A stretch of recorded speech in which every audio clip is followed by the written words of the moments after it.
dari penyanyi kesepian hingga penagih janji di kantor CEO tampan. Petualangan Samantha baru dimulai. Bab 4 Wanita dari Alam Maya. Daun yang berguguran mengiringi langkah Samantha memasuki rumah sakit. Hari ini dia akan membawa pulang Tristan Navarel. Dia menamai si baby persis sesuai permintaan terakhir Tina. Karena persalinan yang sulit, Tina akhirnya meninggal dunia dan 2 bulan lamanya Tristan harus dirawat intensif di rumah sakit. Samantha menghampiri ruang pembayaran dan administrasi. Bu, saya akan membayar biaya perawatan pasien VVIP 901. Big Bu, silahkan duduk, saya cek terlebih dahulu.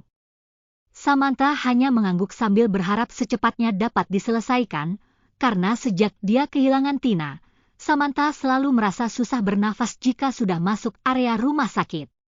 Dia tahu itu psikis, karena kenangan akan Tina, akan tetapi sesaknya nyata hingga dia harus sering-sering menghirup nafas panjang. Bu, tagihannya sudah 0. Nggak mungkin, karena Tina tidak punya siapa-siapa. Oke, saya cek kembali. Sambil menunggu, Samantha mengirim pesan kepada Bianca yang sudah kembali ke Irlandia untuk melanjutkan syuting filmnya yang sempat tertunda karena dia pulang untuk pemakaman Tina. Mereka bertiga bersahabat erat sudah sejak lama. Bei, kau sudah membayar tagihan rumah sakit Tina? Tidak. Kenapa? Limitmu habis? Limitku belum terpakai hari ini, aku bisa transfer sekarang. Kirim saja nomor rekening rumah sakitnya. Bukan karena limit, tapi tagihannya sudah 0, Bei. Kok bisa? Ayah Tristan yang bayar? Pria sultan sialan MU itu. Nggak mungkin, aku janji meneleponnya tapi begitu Tina meninggal, aku sibuk hingga tidak menghubunginya. Jadi siapa yang bayar? Tunggu, aku akan cari tahu. Kabari aku segera. Bye-bye. Samantha menutup ponselnya dan memandang petugas keuangan yang sedang menunggu untuk menjelaskan. Yah, jadi gimana? Iya Bu, sudah terbayar. Saya tinggalkan alamat email yang bisa dihubungi jika nanti telah ditemukan kesalahannya. Baik, Bu. Samantha pun berlalu menuju kamar Tristan. Begitu masuk kamar Tristan, Samantha langsung melepas hoodie-nya, kacamata dan wig yang bikin gerah. Setelah mencuci tangan, Samantha pun menggendong Tristan. Saat menimang dan merasakan bobot mungil nan lembut di tangannya, kembali air mata Samantha mengalir.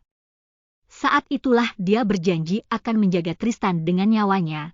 Dia tidak akan menyerahkan Tristan begitu saja kepada ayahnya. Kalau perlu dia akan menggantikan posisi Tina. Toh mereka berdua mabok bukan? Yang penting dia akan terus bisa menjaga Tristan di sampingnya. Setelah meninggalkan rumah sakit, Samantha dan Tristan tiba di rumah disambut oleh pengasuh yang sudah dipesannya jauh-jauh hari. Dengan mengandalkan orang-orang yang menjadi fans fanatiknya, dia meminta dicarikan wanita pengalaman yang sudah agak berumur untuk menjaga Tristan, menggantikan Samantha di sela-sela kesibukannya.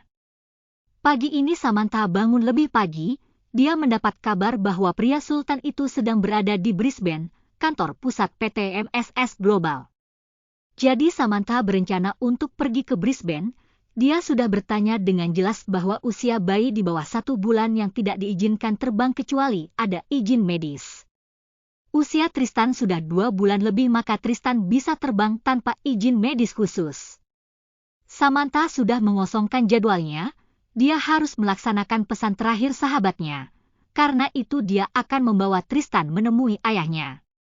Sejak telepon lebih dari 2 bulan yang lalu, sudah 2 kali dia menerima telepon dari pria itu tapi tidak diterimanya.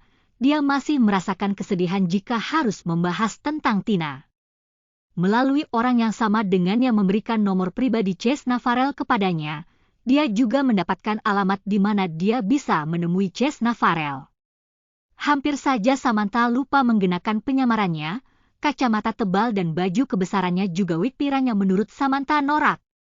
Bianca yang membelikannya buat Samantha dan Bianca bilang itu wig pirang dari rambut asli, yang terbaik yang pernah ada. Setelah bercermin dia pun berangkat dengan Tristan dalam pelukannya, ditemani oleh Mrs. Barbara yang mendorong troli dan koper mereka.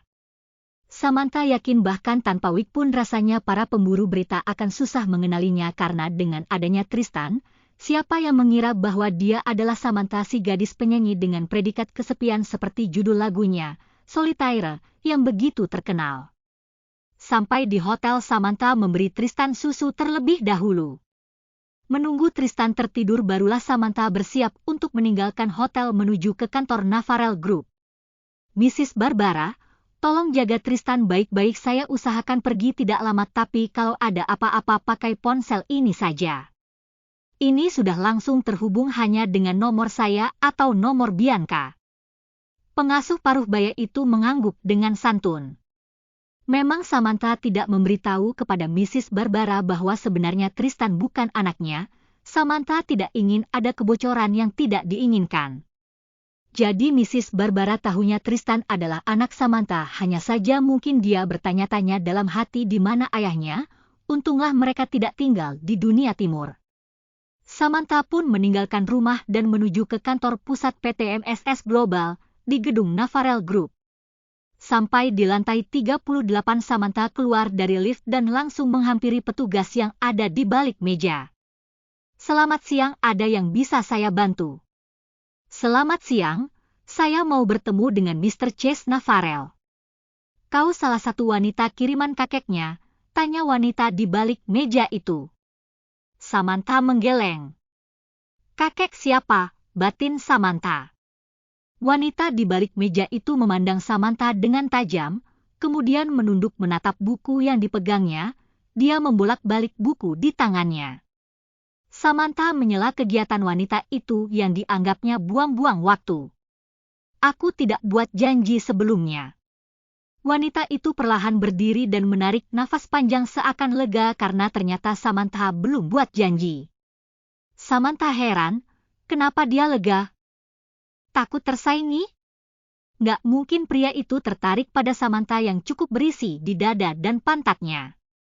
Kalau melihat seleranya terhadap Tina, yang dahulunya supermodel dengan tubuh langsing tanpa lemak, maka Samantha tidak akan diliriknya sama sekali, apalagi dengan penyamaran rambut pirang dan kacamata vintage yang bagi Samantha norak banget. Dia tahu bahwa penampilannya bisa digolongkan si gadis buruk rupa. Maaf, kalau belum buat janji tidak bisa. Katakan saja dia pasti akan menerimaku. Wanita itu terdiam, seperti sedang berusaha meredam kejengkelannya. Baiklah, nama Anda? Samantha terdiam, tidak mungkin sang penguasa itu tahu namanya. Katakan saja ada wanita dari alam maya.